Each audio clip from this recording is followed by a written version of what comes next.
Detective Brian O'Donnell, he was off duty outside Penn Station. Look at that. And you can see 70 stitches on his face because there was a crazed man with a meat cleaver who went after a police officer. He was off duty. I know his brother, Johnny O'Donnell. He was off duty, and he was about to get on the train to go to a soccer game with his son. And he rushed up, tackled and punched this man with the cleaver. And as he fell to the ground, Detective Brian O'Donnell ran into the cleaver in his face. He broke his arm, 70 stitches. So we were talking about the bad guys, the terrorists, but the heart of this city right here, we've got a lot of good people. That's why we ultimately win this battle, because we are the good guys, and they are the bad guys. Whether this was a individual nut or somebody connected to a particular terrorist organization, these are the bad guys, and we got a lot more good guys than bad guys. It's so nice to hear someone use the term nut. Because you would be a nut if you did something like this. Well, yeah. Thank you for saying. And that happens sometimes. You know, we had situations where, when I was mayor, somebody would walk into an office who had been fired by the boss of the company, and they killed the poor secretary behind the desk. So you have, this could be an absolutely crazy act. Or it could be inside a Minnesota mall, the attacker reportedly asking his victims whether or not they were Muslim. So did he have direct ties to ISIS, though? We have details next. Plus, Donald Trump's chief military advisor, Lieutenant General Michael Flynn, is here to react to all the breaking news this morning. He'll be with us in just a minute. Here with more about the attacker and a sinister plot, national security analyst with the Clarion Project, Ryan Mauro. Thanks so much for being with us. Thanks for having me. This morning. Really, it's been an unsettling 24 hours. I mean, you look at what happened in Minnesota, 8 people stabbed. No question, this was a terrorist attack. Oh, right, and he's telling you that because when he's saying Allah, he could just mumble that to himself. But no, he's shouting it. That's a way of saying, this is my motivation and this is why I'm doing this type of thing.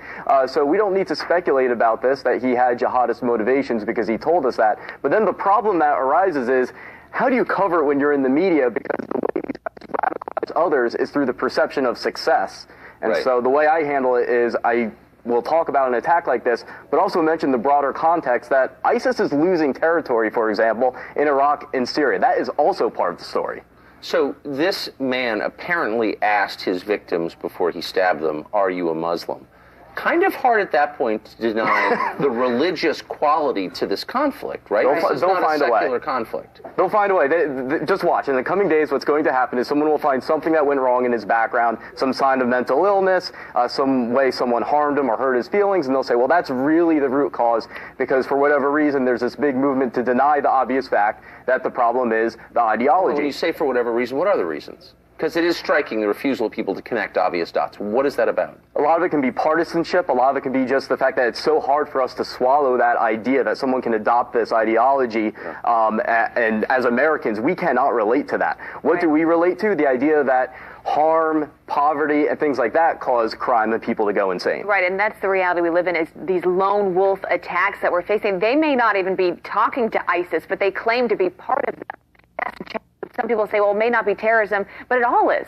Right? I mean, if they're doing an attack like that, that's terrorism. Yeah, one of the things we have to be looking at also is that the lone wolves usually don't really exist.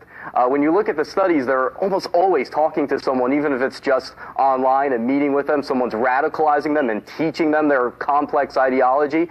In many cases, they also have someone that they meet with face-to-face that's egging them on. So if there's a social process here, people interacting, we have to ask, who radicalized the individual? Who was he talking to when he had doubts? Who did he go to address them? So what's so striking about the cluster of terror events in Minnesota is a lot of them have implicated people who were born here. Their parents came here as refugees, so they're not ISIS plants. They didn't escape vetting. Exactly. What do you do about that?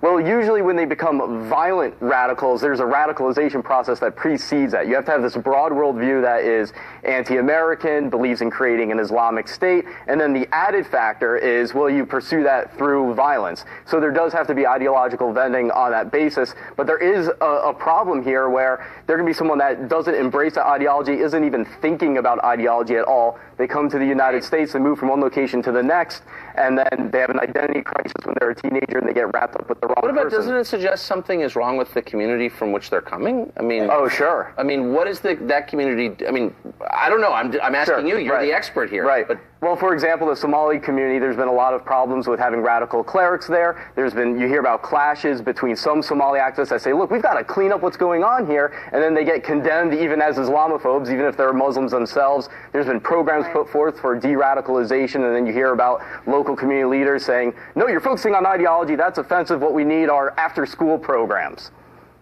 Do those work? No, there is no evidence indicating that they work at all. Rhetorical question. I know, Thank you for confirming that. It's a frightening reality that we face. Thanks for being with us this morning. Thanks for having me. We appreciate it. Thanks, man. Bombing still ahead. The man who led the investigation there into the Tsarnaev brothers will join us. But up next, Trump's chief military advisor, Lieutenant General Michael Flynn, joins us to react to all of this breaking news this morning. Stick with us. News alert. We've been monitoring all morning a city right here in New York that is in high alert because of a number of incidents last evening. Yeah, that's for sure. And joining us now is General Michael Flynn, who is a key national security advisor, maybe the key national security advisor to the Trump campaign. General, it's great to see you this morning. Good morning. What do you make of this? You had the bomb go off in Chelsea. You had this apparent bomb found several blocks to the north, and then you had a pipe bomb go off in New Jersey. Does that suggest to you some kind of coordination or a larger picture? Yeah, so first, a couple of things. And I think that Mayor de Blasio, he made a statement last night that said there's no credible threat reporting or anything like that. That's not a correct statement. The more precise statement would be is that there's no specific reporting on this particular type of attack that was going to happen. But there's a lot of credible threat reporting on these types of attacks all over this country, particularly here in New York. New York has always remained a target. So there is credible reporting that these types of attacks are going to occur. Second, the Islamic State has put out very recently, in the last couple of weeks, they've put out lessons learned from a whole series of attacks from Nice to Orlando, and they've said that there's two things that we want to do. We want to strike fear into the hearts of our enemy, that's us, and we want to affect things that benefit them, like tourism. So tourism is actually a target, and that's one of the things that obviously I think in the area that was chosen for Chelsea. How important is it for political leaders to come out early on and call it for what it was? Because you had Donald Trump, who said, this was a bombing, was the first to come out to say that, got a lot of criticism. I mean, you're someone who's, helping advising on his team. Yeah. How important is that? Well, I think it's important to not dance around what it is. I mean, this was a terrorist attack.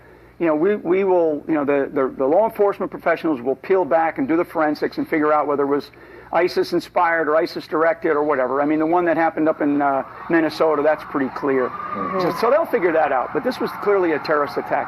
I think the stepping back and kind of looking at it from the 60,000-foot level, I mean, this week we have the UN General Assembly in town. They're all arriving. All the presidents, prime ministers, kings are all arriving this weekend for a major set of speeches this particular week at the UN.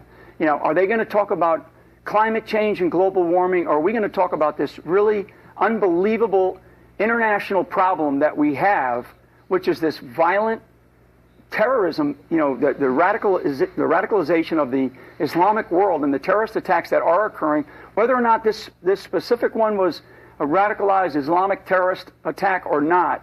We have an international problem that is growing, and we can't just blow this thing off again. And I think that's what they ought to be talking about during this UN week here, when they're all getting up there making these big speeches. I hope we're not going to go in there and talk about climate change. I hope we go in there and talk about how do we defeat this enemy. Well, in general, you go back to the last presidential campaign in 2012, President Obama was running for re-election in part by saying Al-Qaeda was on the run. Yeah. And then after that, told the New Yorker that ISIS is the JV squad. Yeah. Where are we today? We have a problem. I mean, this type of threat that we're facing, and again, exactly what we're seeing. I mean, what you saw in New Jersey at this Marine Corps run, and again, these things are going to continue to happen. We have got to be very, very brutally honest with the American public as to what is happening, and we can't tiptoe around what we're calling certain things. That's actually dangerous, and it's a disservice to the American public. What we have to be is we have to be brutally honest. We are facing a threat, and it is an international threat. The Arab world has got to come to grips with this thing. The Muslim world has got to come to grips with this thing. I think there are brave leaders out there in the Arab world. People like President al-Sisi out of Egypt is one of them. We should embrace the kind of speeches that he's been given and the kind of actions that he's been taking against organizations like the Muslim Brotherhood. So we have a problem when these leaders get together like they're going to get together starting today and tomorrow and Tuesday through Wednesday, we have got to, they have got to have the guts to speak up about this. Right. And our leadership has to have the guts to speak up about this. So we're at a place now where it's not about what is happening, it's why it's happening, and then we have to get after this problem. It's funny, if you took an El-Sisi speech and read it out loud in this country, you'd be denounced by the Obama administration as an Islamophobe. So Trump has taken a lot of heat for his remarks about refugees, saying it imperils America to import large numbers of people from majority Muslim countries. Do you think the spate of terror attacks and plots in Minnesota over the past couple of years vindicate his position? Yeah, I mean, I think that we have to take a real hard look at where are the refugees coming from? How are they coming into the country? Who's paying attention to them? How are they assimilating into our own society? All the things that we want people to do when they enter this country, and the whole idea about coming in legally or refugees and where we're going to place refugees and how we're going to place them, who's going to pay attention to them. So the answer is yes. And we have to be very conscious about these large numbers that we're bringing in from places where we really don't have any idea who they are. And that's the reality we face with a lot of people waking up this morning feeling unsettled about things. Yeah. Well, what is the next thing that's going to happen? You look at what happened yesterday in Minnesota, the slasher screaming Allah, stabbing 8 different people. Right. How should we all be thinking about where we're at in our fight against terror? Because now we are dealing with a new reality of these lone wolves, and it's really hard to figure out when and where that's going to happen. Yeah, I don't believe in the concept of a lone wolf. There's wolves operate in packs, whether they're inspired or directed by whatever groups. So I think the lone wolf is just a buzz phrase that we use because somebody else always knows when somebody's going to conduct an attack.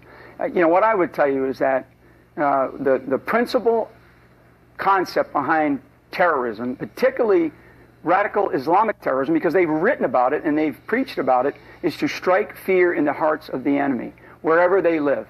They recently put out a message to go after children where they play. Not because it's hard to get after the law enforcement professionals. It's hard to attack firemen or police officers or those that have some means of protecting themselves. So I mean, this is a real problem in this country. We have to pay more attention to what they're saying because what they say, they actually do.